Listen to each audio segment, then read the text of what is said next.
यथा कृतयुगे तथा अश्वमेधशतैरिष्ट्वा तथा बहुसुवर्णकैः अश्वमेधशतैरिष्ट्वा तथा बहुसुवर्णकैः अश्वमेधशतैरिष्ट्वा तथा बहुसुवर्णकैः अश्वमेधशतैरिष्ट्वा तथा बहुसुवर्णकैः नित्यं प्रमुदिताः सर्वे यथा कृतयुगे तथा अश्वमेधशतैरिष्ट्वा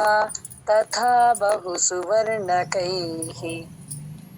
नित्यं प्रमुदिताः सर्वे यथा कृतयुगे तथा अश्वमेधशतैरिष्ट्वा तथा बहुसुवर्णकैः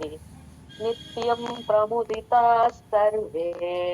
यथा कृतयुगे तथा अश्वमेधशतैरिष्ट्वा तथा बहुसुवर्णकैः नित्यं प्रमुदिताः सर्वे यथा कृतयुगे तथा अश्वमेधशतैरिष्ट्वा तथा बहुसुवर्णकैः नित्यं प्रमुदिताः सर्वे यथा कृतयुगे तथा अश्वमेधशतैरिष्ट्वा तथा बहुसुवर्णकैः नित्यं प्रमुदिताः सर्वे यथा कृतयुगे तथा अश्वमेधशतैरिष्ट्वा तथा बहुसुवर्णकैः नित्यं प्रमुदिताः सर्वे यथा कृतयुगे तथा अश्वमेधशतैरिष्ट्वा तथा बहुसुवर्णकैः नित्यं प्रमुदिताः सर्वे यथा कृतयुगे तथा अश्वमेधशतैरिष्ट्वा तथा बहुसुवर्णकैः जय गुरुदत्त गवां कोट्ययुतं दत्त्वा गवां कोट्ययुतं दत्त्वा गवां कोट्ययुतं दत्त्वा गवां कोट्ययुतं दत्त्वा ब्रह्मलोकं प्रयास्यति ब्रह्मलोकं प्रयास्यति ब्रह्मलोकं प्रयास्यति ब्रह्मलोकं प्रयास्यति असङ्ख्येयं धनं दत्त्वा असङ्ख्येयं धनं दत्त्वा असङ्ख्येयं धनं दत्त्वा असङ्ख्येयं धनं दत्त्वा ब्राह्मणेभ्यो महायशाः ब्राह्मणेभ्यो महायशाः ब्राह्मणेभ्यो महायशाः ब्राह्मणेभ्यो महायशाः गवां कोट्ययुतं दत्त्वा ब्रह्मलोकं प्रयास्यति गवां गवां कोट्ययुतं दत्त्वा ब्रह्मलोकं प्रयास्यति गवां कोट्ययुतं दत्त्वा ब्रह्मलोकं प्रयास्यति गवां कोट्ययुतं दत्त्वा ब्रह्मलोकं प्रयास्यति असङ्ख्येयं धनं दत्त्वा ब्राह्मणेभ्यो महायशाः असङ्ख्येयं धनं दत्त्वा ब्राह्मणेभ्यो महायशाः असङ्ख्येयं धनं दत्त्वा ब्राह्मणेभ्यो महायशाः असङ्ख्येयं धनं दत्त्वा ब्राह्मणेभ्यो महायशाः गवां कोट्ययुतं दत्त्वा ब्रह्मलोकं प्रयास्यति असङ्ख्येयं धनं दत्त्वा ब्राह्मणेभ्यो महायशाः गवां कोट्ययुतं दत्त्वा ब्रह्मलोकं प्रयास्यति असङ्ख्येयं धनं दत्त्वा ब्राह्मणेभ्यो महायशः गवां कोट्ययुतं दत्त्वा ब्रह्मलोकं प्रयास्यति असङ्ख्येयं धनं दत्त्वा ब्राह्मणेभ्यो महायशः गवां कोट्ययुतं दत्त्वा ब्रह्मलोकं प्रयास्यति असङ्ख्येयं धनं दत्त्वा ब्राह्मणेभ्यो महायशः गवां कोट्ययुतं दत्त्वा ब्रह्मलोकं प्रयास्यति असङ्ख्येयं धनं दत्त्वा ब्राह्मणेभ्यो महायशः गवां कोट्ययुतं दत्त्वा ब्रह्मलोकं प्रयास्यति असङ्ख्येयं धनं दत्त्वा ब्राह्मणेभ्यो महायशः गवां कोट्ययुतं दत्त्वा ब्रह्मलोकं प्रयास्यति असङ्ख्येयं धनं दत्त्वा ब्राह्मणेभ्यो महायशः गवां कोट्ययुतं दत्त्वा ब्रह्मलोकं प्रयास्यति असङ्ख्येयं धनं दत्त्वा ब्राह्मणेभ्यो महायशः जय गुरुदत्त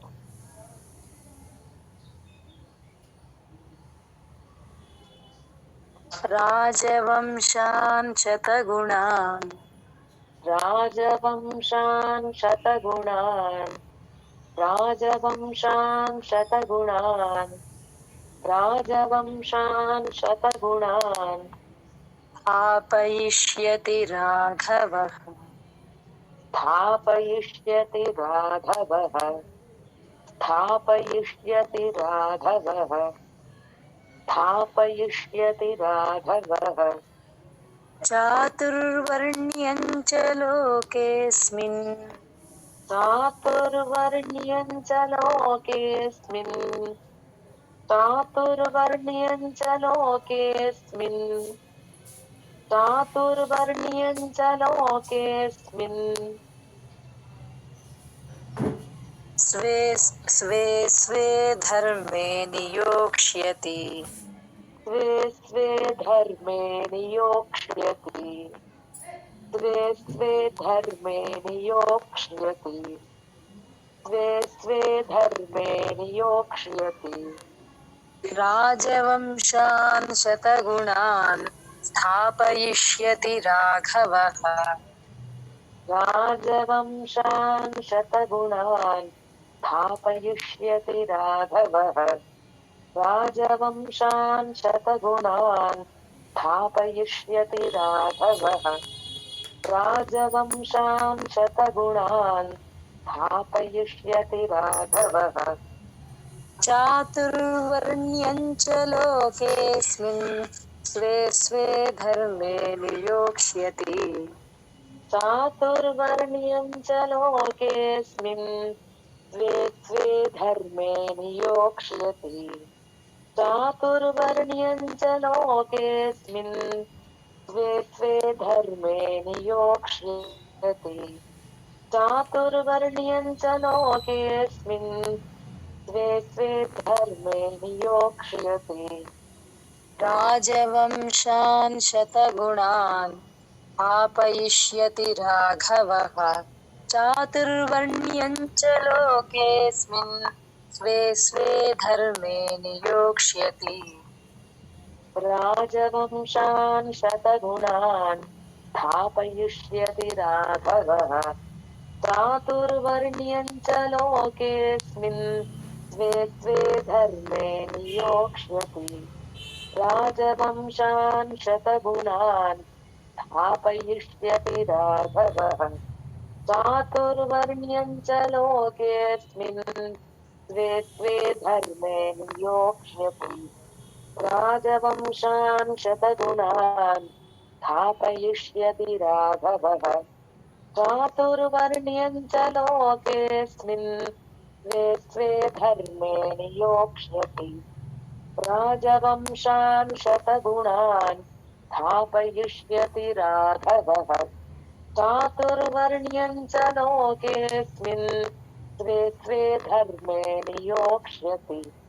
राजवंशान् शतगुणान् स्थापयिष्यति राघवः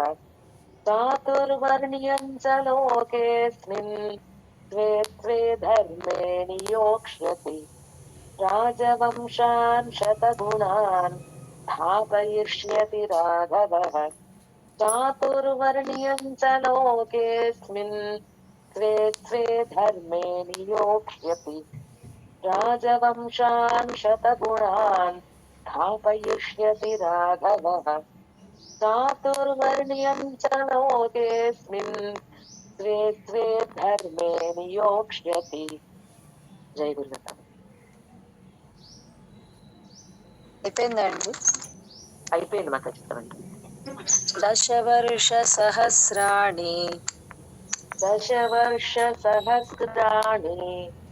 दशवर्षसहस्राणि दशवर्षसहस्राणि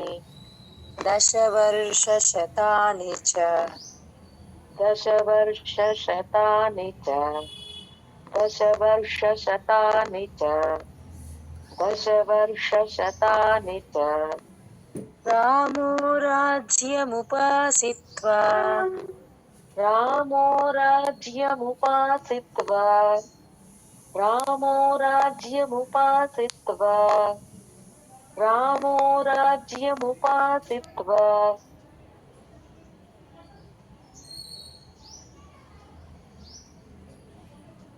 బ్రహ్మలోకం ప్రయాస్యతి ब्रह्मलोकं प्रयास्यति ब्रह्मलोकं प्रयास्यति ब्रह्मलोकं प्रयास्यति దశవర్షసహస్రాణి దశవర్షశతాని చ दशवर्षसहस्राणि दशवर्षशतानि च दशवर्षसहस्राणि दशवर्षशतानि च दशवर्षसहस्राणि दशवर्षशतानि च రామో రాజ్యముపాసిత్వా బ్రహ్మలోకం ప్రయాస్యతి रामो राज्यमुपासित्वा ब्रह्मलोकं प्रयास्यति रामो राज्यमुपासित्वा ब्रह्मलोकं प्रयास्यति रामो राज्यमुपासित्वा ब्रह्मलोकं प्रयास्यति దశవర్షసహస్రాణి దశవర్షశతాని చ రామో రాజ్యముపాసిత్వా బ్రహ్మలోకం ప్రయాస్యతి दशवर्षसहस्राणि दशवर्षशतानि च रामो राज्यमुपासित्वा ब्रह्मलोकं प्रयास्यति दशवर्षसहस्राणि दशवर्षशतानि च रामो राज्यमुपासित्वा ब्रह्मलोकं प्रयास्यति दशवर्षसहस्राणि दशवर्षशतानि च रामो राज्यमुपासित्वा ब्रह्मलोकं प्रयास्यति दशवर्षसहस्राणि दशवर्षशतानि च रामो राज्यमुपासित्वा ब्रह्मलोकं प्रयास्यति दशवर्षसहस्राणि दशवर्षशतानि च रामो राज्यमुपासित्वा ब्रह्मलोकं प्रयास्यति दशवर्षसहस्राणि दशवर्षशतानि च रामो राज्यमुपासित्वा ब्रह्मलोकं प्रयास्यति दशवर्षसहस्राणि दशवर्षशतानि च रामो राज्यमुपासित्वा ब्रह्मलोकं प्रयास्यति जय गुरुदत्त అయిపోయిందండి. అయిపోయింది మేడం ఇదం పవిత్రం పాపఘ్నం ఇదం పవిత్రం పాపఘ్నం ఇదం పవిత్రం పాపఘ్నం ఇదం పవిత్రం పాపఘ్నం పుణ్యం వేదైశ్చ సంమితం పుణ్యం వేదైశ్చ సంమితం పుణ్యం వేదైశ్చ సంమితం పుణ్యం వేదైశ్చ సంమితం యః పఠేద్ రామచరితం యః పఠేద్ రామచరితం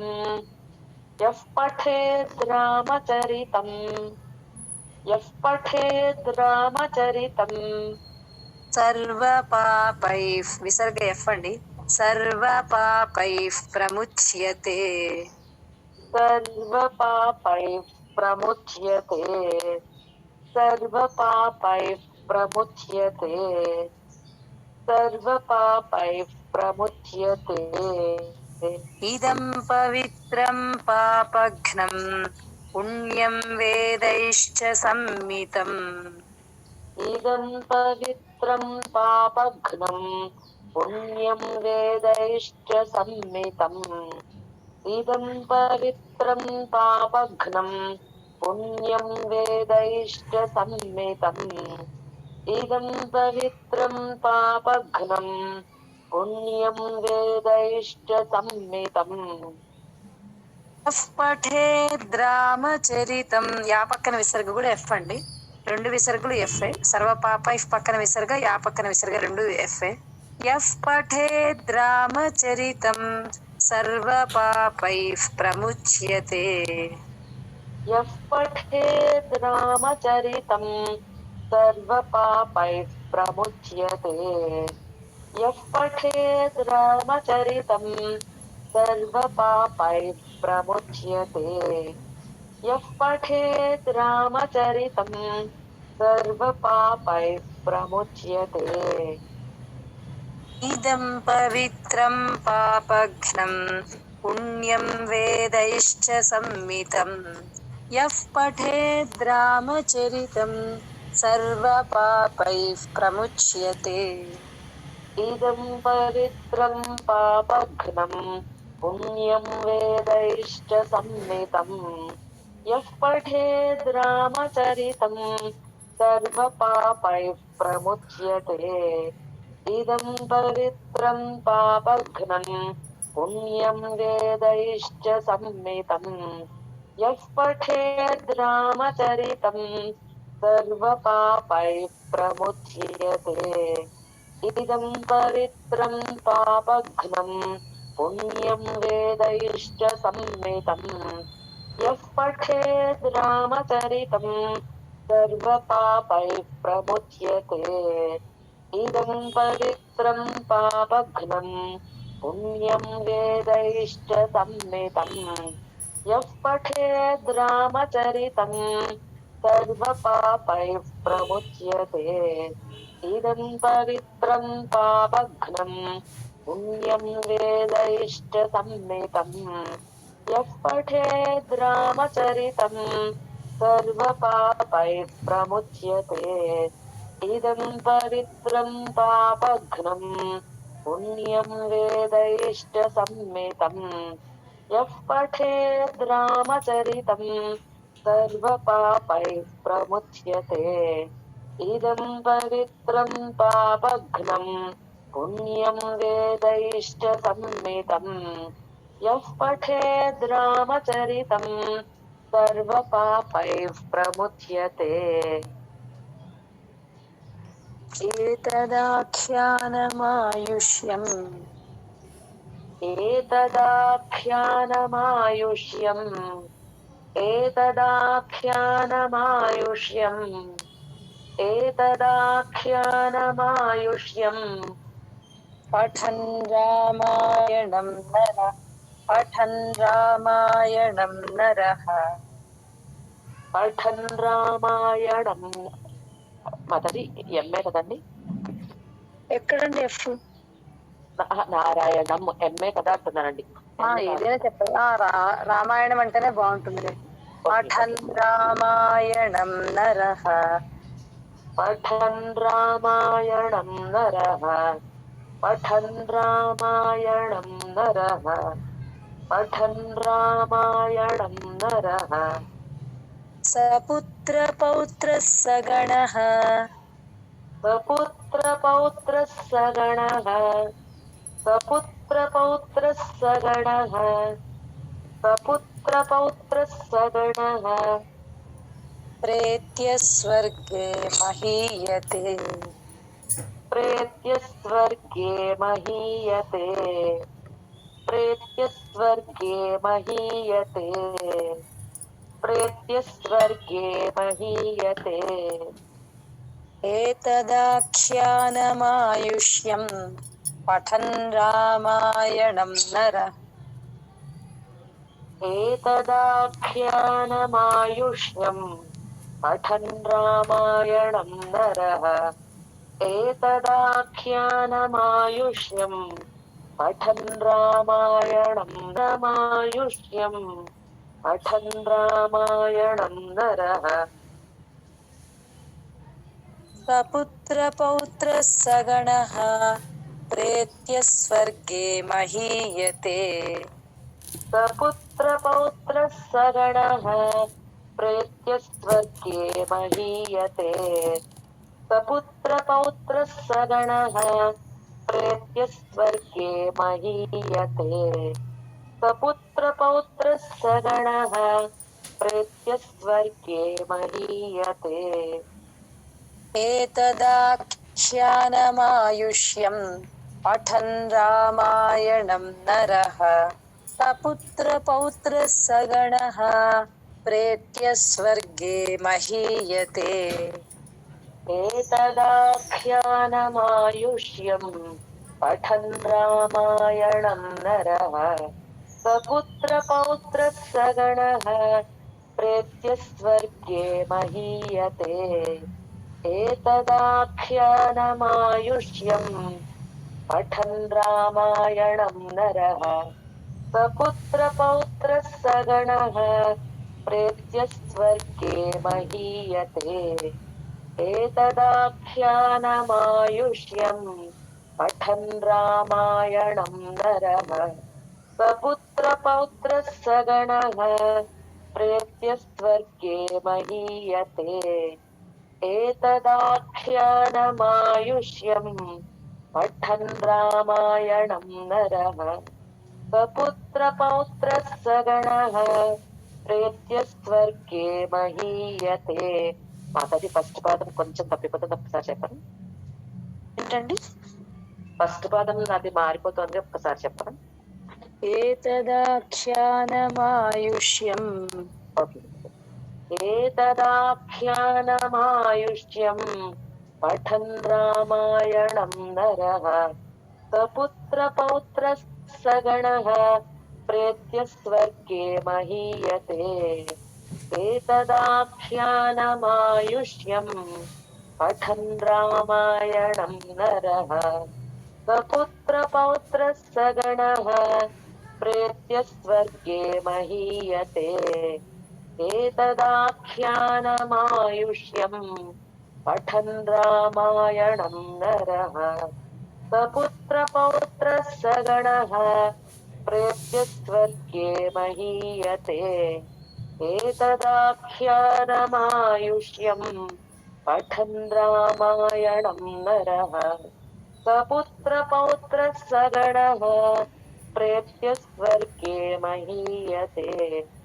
एतदाख्यानमायुष्यम्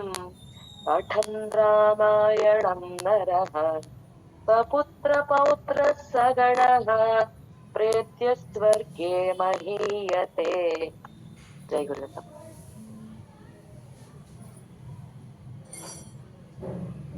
पठन् द्विजो वागृषभत्वमीयात्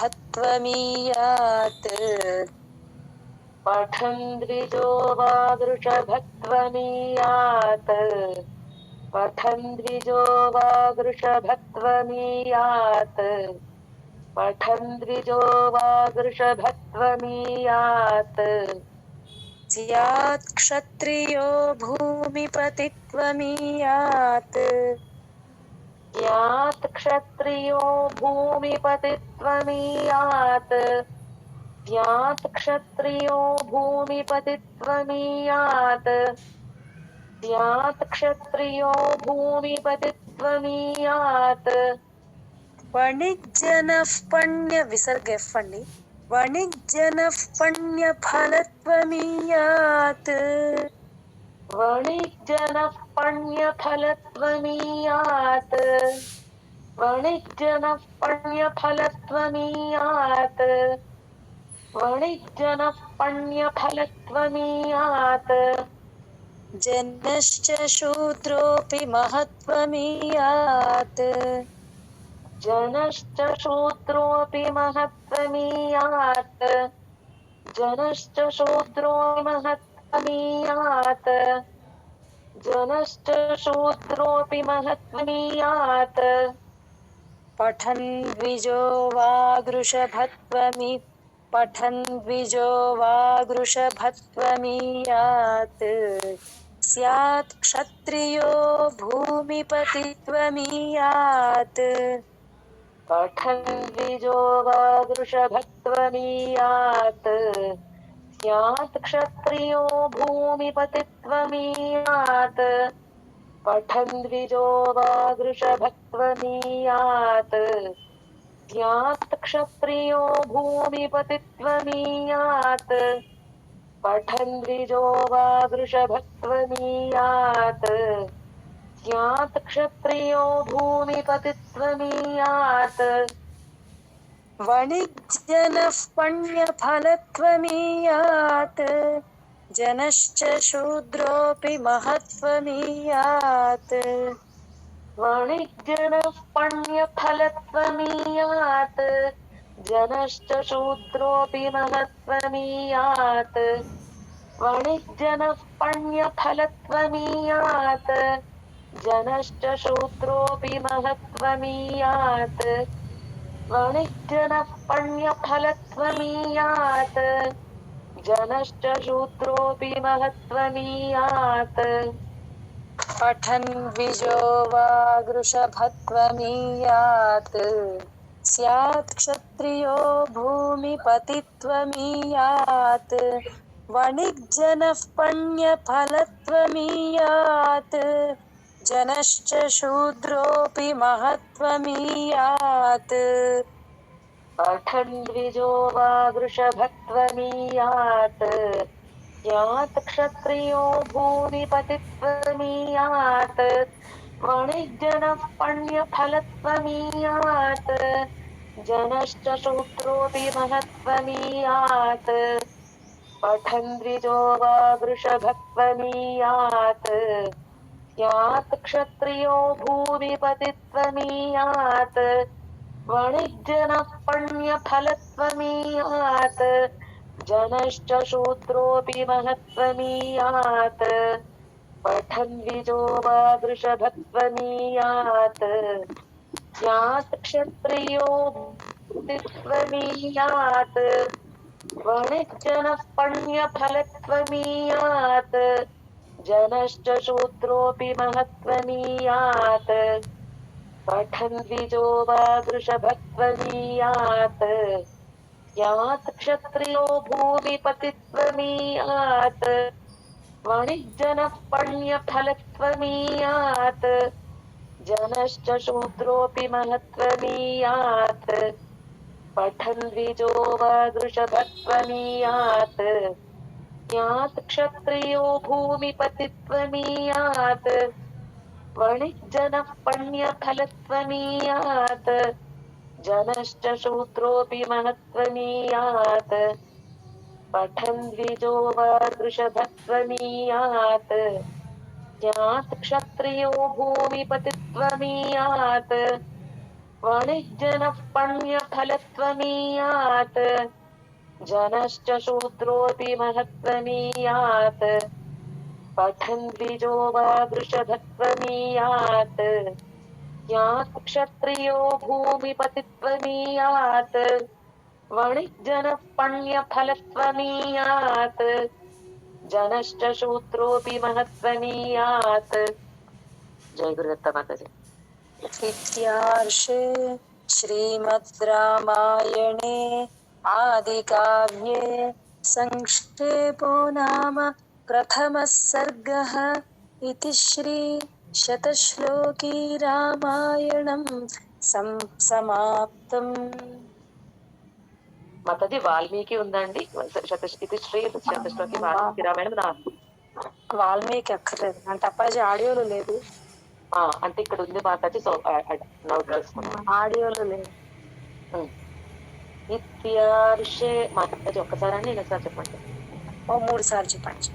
ఓకే ఓకే. ఇత్యార్షే శ్రీమద్ రామాయణే ఆదికావ్యే సంక్షేపో నామ ప్రథమः సర్గः. इति श्री शतश्लोकी रामायणं समाप्तम्. इत्यार्षे श्रीमद् रामायणे आदिकाव्ये संक्षेपो नाम प्रथमः सर्गः. इति श्री शतश्लोकी रामायणं समाप्तम्. इत्यार्षे श्रीमद् रामायणे आदिकाव्ये संक्षेपो नाम प्रथमः सर्गः. इति श्री शतश्लोकी रामायणं समाप्तम्. Thank you so much Mataji. ఇది